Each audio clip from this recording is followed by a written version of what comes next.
Well, good afternoon. If I haven't had the pleasure of meeting you before, my name is Duncan, and I have the wonderful job of getting to look after our teenagers here at Rise Community Church. If you can't hear it yet, you'll surely pick up soon that I have a bit of a foreign accent. Usually people guess either Irish or Australian, which I don't mind, just don't call me English. Because I am from Scotland.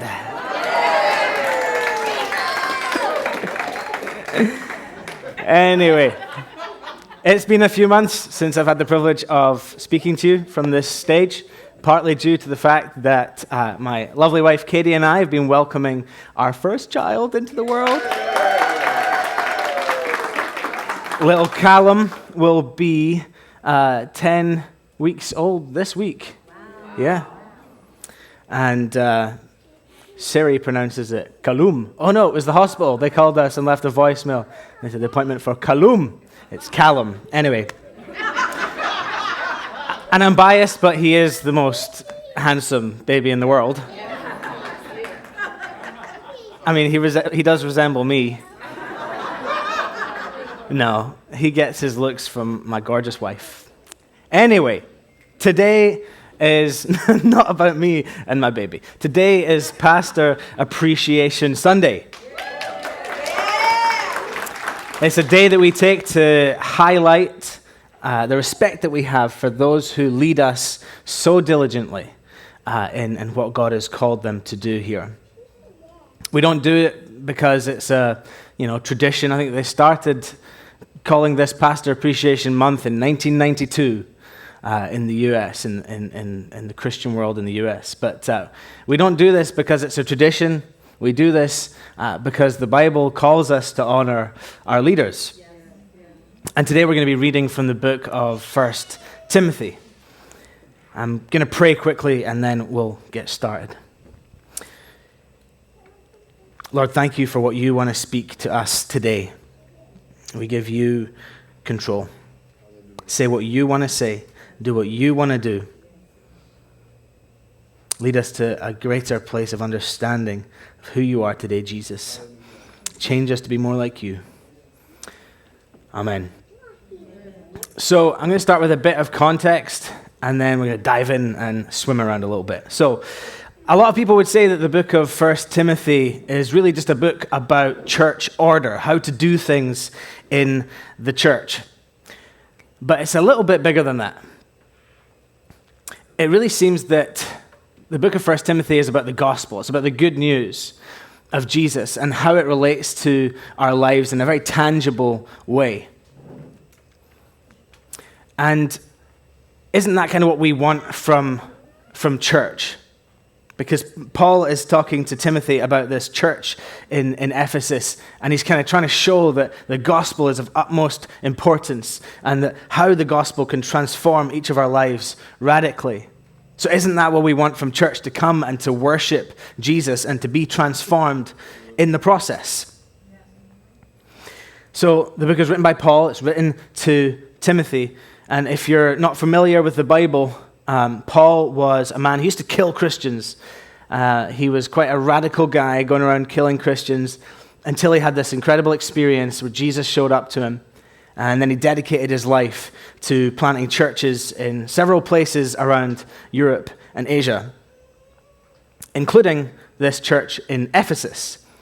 Timothy was kind of Paul's young protege. He kind of took him under his wing and raised him up, and eventually he leaves him in control of this church in Ephesus. So in this letter, Paul's writing to Timothy because he's no longer with Timothy to address the church and some things that are going on. There's been some false teaching. There's been some false widows. There's been some interesting goings-ons. And so starting at the beginning of chapter 5, Paul paints this picture of the standard he's setting for respect and for recognition in the church. He starts off by talking about how we should treat older men and women. He talks about how we should treat widows who are in need. He talks about how we should care for the next generation, the young people, the future of the church. And then he goes on to address the very thing that we're going to talk about today. And so in 1 Timothy 5:17 it says, "Let the elders who rule well be considered worthy of double honor, especially those who labor in preaching and teaching." Let the elders who rule well be considered worthy of double honor, especially those who labor in preaching and teaching. 1 Timothy 5:17. Maybe you've met a pastor before who maybe meditates a bit too much on this verse and kind of walks into church with a bit of that, pastor swagger, Timothy is not that kind of leader, and neither are our pastors here. In fact, one of the first things that Pastor Donnell said to me after we'd just met up all together was, "People call me auntie, you can call me auntie." So there was no demand, "You must call me pastor." That might change soon. "You must call me bishop." Amen? Timothy comes across as being a little more on the timid side. He was a young pastor, and it seems that he felt his age maybe held him back a little bit. Timothy was the kind of pastor that if he wasn't careful could probably be walked all over by other people. But Paul tells Timothy that he should recognize that God has put him in this position, in this church, and that with this responsibility that he is giving Timothy, there's a level of honor attached to it. Now, I know our pastors might not be quite as young Timothy, but they do sure lead from a place of humility. That's right. That's right. Not pride, not self-righteousness, but from a godly confidence in what God has called them to do here in Myrtle Beach. That's right. So let's jump back to the verse again. "Let the elders who rule well be considered worthy of double honor, especially those who labor in preaching and teaching." So let's break that down just a little bit. The first part of the sentence there. Let the elders who rule well. Paul uses these words, rule well, and his use of those words kind of suggests that there were some who didn't rule well. If you think our pastors are doing a great job of running our church well, would you just stand up and give them a hand right now, please?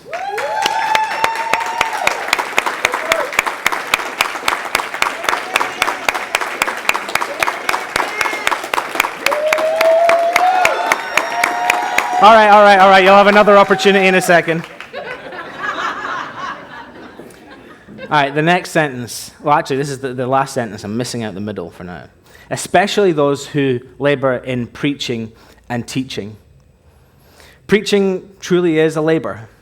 It takes time to hear from God, to study, to craft together words with inspiration from the Holy Spirit, to speak something that builds up the church and encourages the congregation to live lives more deeply connected to God.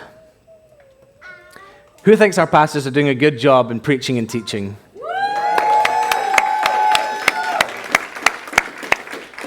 As they say, honor where honor is due. You guys really do lead diligently with love here. And you follow exactly what you believe God has called you to do here. And you're admired by many. That's right. Back to that last sentence, though, especially those who labor in preaching and teaching. Labor. This isn't some hobby for Pastor Donnell and Pastor Sean. This is work. Both of them left wonderful jobs in Virginia to come down here and plant Rise Community Church. And if you're ever given the honor of being asked to preach or teach here at Rise, think carefully before you say yes. It is a labor. The Greek word labor here translates more correctly as straining. Straining for the sake of God's people. I kind of have this image in my mind of somebody almost giving birth to a sermon. And for the ladies in the room who've given birth, that's no easy task, right?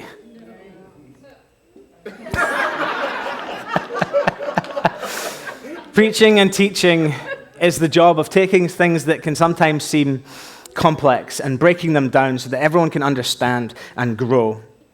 It's a labor. It takes straining. Now let's look at that middle part of the verse.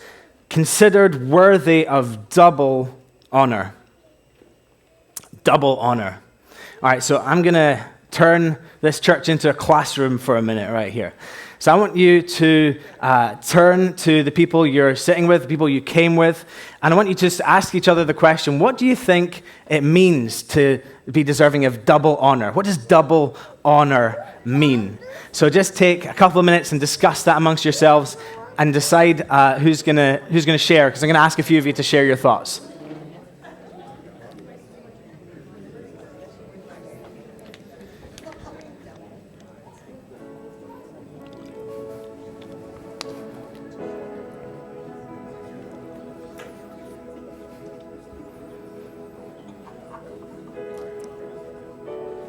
No looking up the Greek, Brian.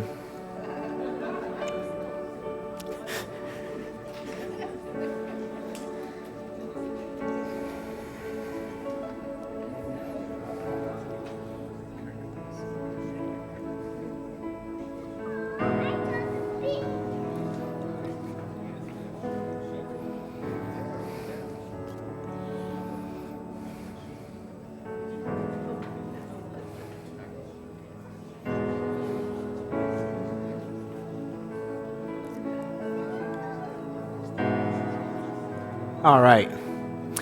Where's Craig with the microphone? All right. Who would like to share what they think double honor means? Oh, don't bring out the teacher in me. Awesome. Yes, over here. So, in our huddle, Pastor Duncan,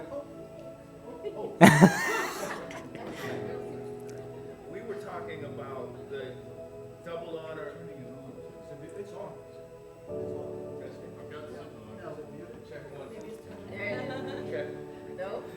That's all right, we can hear you. So we were talking about there you go. a mother in my family. I didn't have to stretch or strain in order to get the benefit of having two amazing children. My wife did that. And so we thought that that was a good metaphor for every week we get to come and receive the benevolence, the straining that y'all go through to seek God and to share the word with us. When I look at my wife every week and I think, man, I didn't have to go through those birthing pains, those labor pains, any of that, and she blessed me for the rest of my life. I'm grateful to her, and every week I'm grateful to y'all. So, Whew, that'll preach. We can switch places. That was good. All right, who else? Any other thoughts?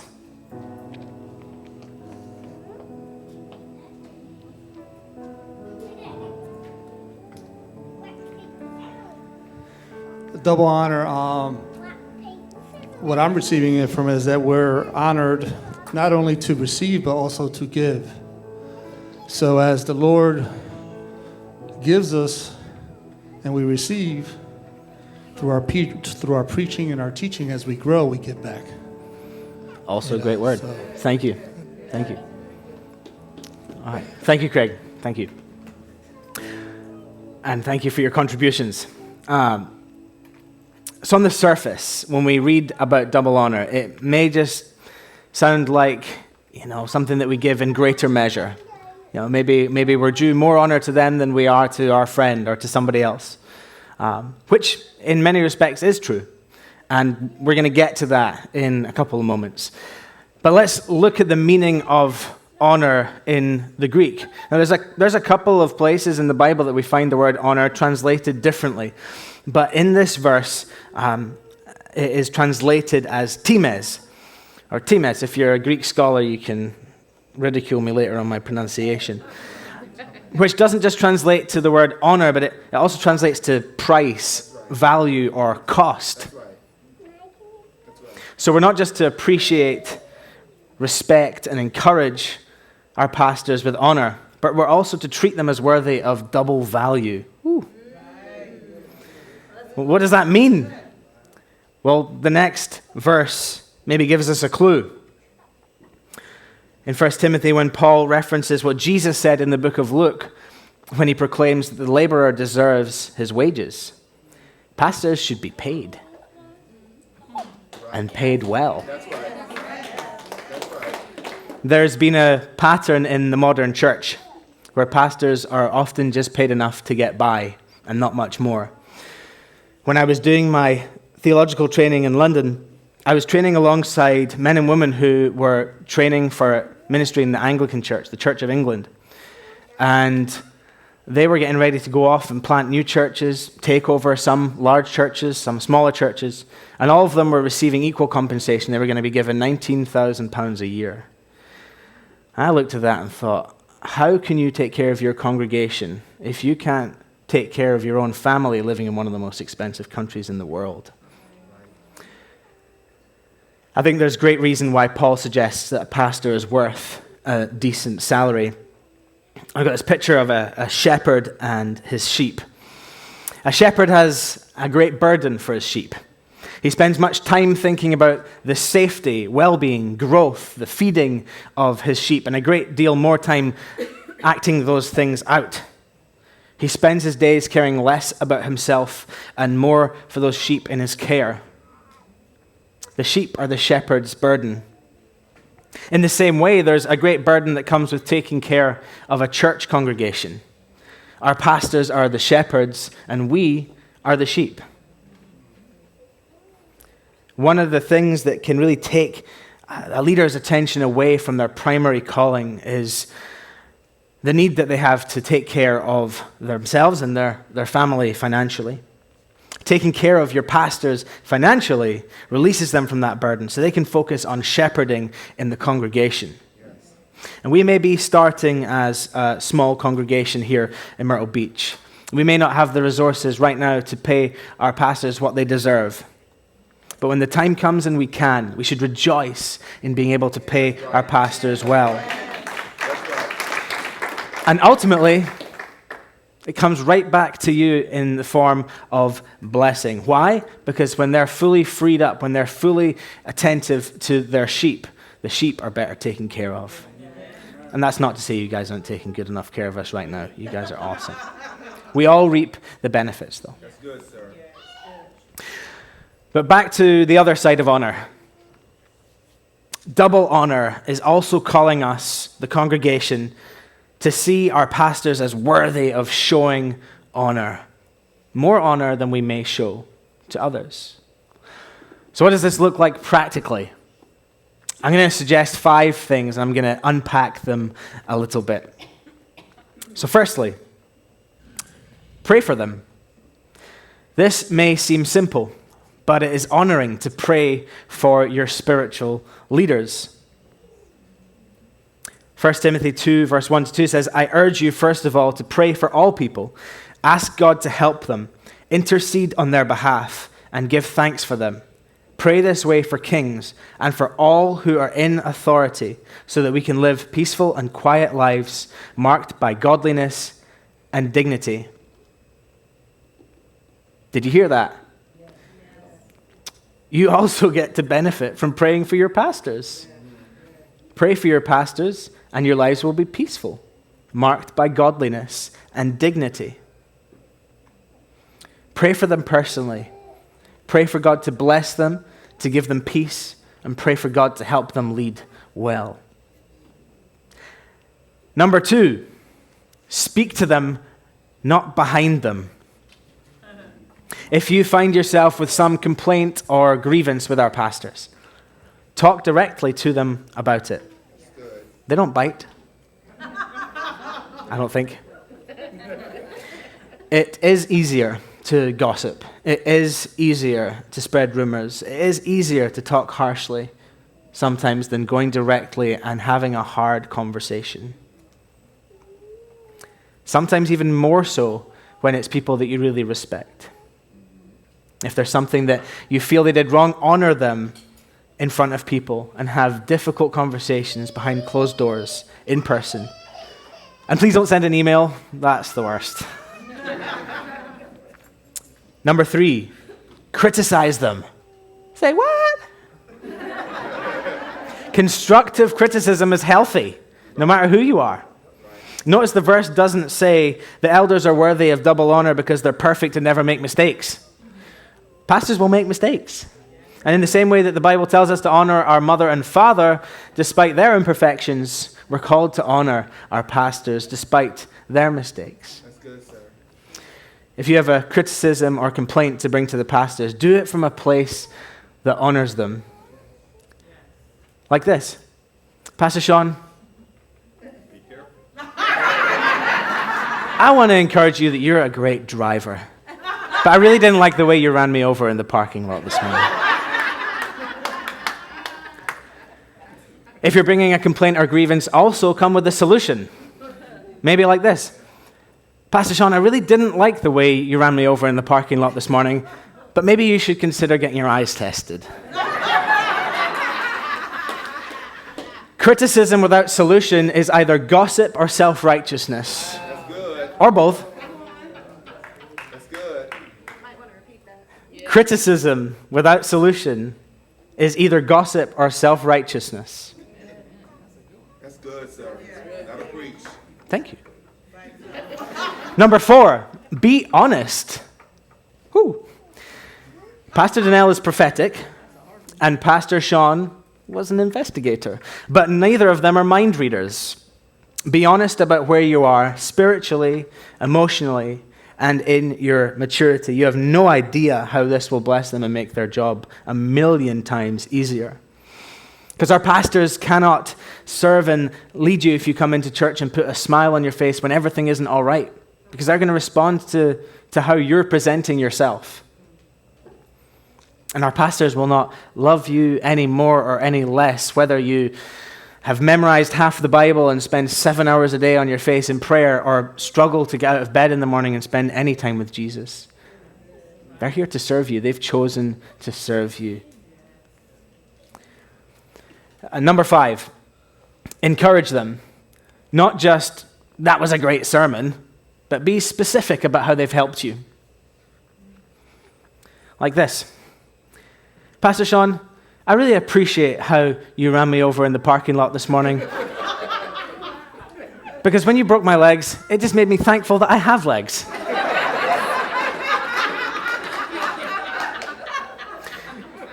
I was the youth pastor of our sister church in London, England for 6 years. And one day I was preaching to the congregation about seeing through God's perspective. And there was a family in our church who'd been coming for a little while, and their daughter had been getting really involved in our youth ministry, and they'd really become part of the family. And that Sunday after the church, the father came up to me and he told me how much of an impact the message had on him in relating to something to do with his career. And the next thing I knew, I saw on social media that they'd moved halfway around the world about 2 weeks later.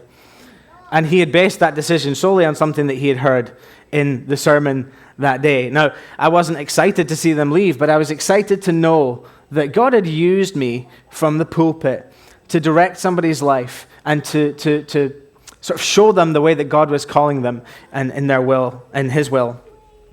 Words from the pulpit have power to change people's lives. Yes, sir. And there's little more encouraging for your pastors than to hear how God is using them to impact your life. Now, I'm going to share the same statistics I actually shared on last year's Pastor Appreciation Sunday, because these statistics are sadly still true in the American church. Now, this is from a cross-section of American church leaders that we surveyed, and I don't believe this really describes our pastors, but listen to this. 72% of pastors report working up to 75 hours per week on a regular basis. 84% of pastors feel they're on call 24/7. 80% believe their pastoral ministry has negatively affected their families. 52% feel overworked and can't meet their church's expectations of them. 70% report having lower self-image now than when they first entered ministry. 70% don't have someone that they consider to be a close friend. 70% of pastors battle some form of depression or fear of inadequacy. 57% feel fulfilled, but yet discouraged, stressed, and fatigued. Pastor Donnell and Pastor Sean are very resilient. They're patient people. I know they have to put up with me. And although this may not be an accurate picture of what our pastors go through, it's always wise to build up and encourage rather than say or do nothing at all. So, there are pieces of paper and pens on your desks if you haven't noticed already. And as a practical gesture this morning, we're going to pause and we're just going to write down some things on these cards to show honor and appreciation to Pastor Donnell and Pastor Sean. Be honest and be heartfelt. And if you're new here, if you don't know our pastors yet, if you haven't had the chance to get to know them yet, feel free to still write some form of encouragement or relax and listen to Josh playing the piano. It's going to take a couple minutes to do this just now.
Take 30 more seconds.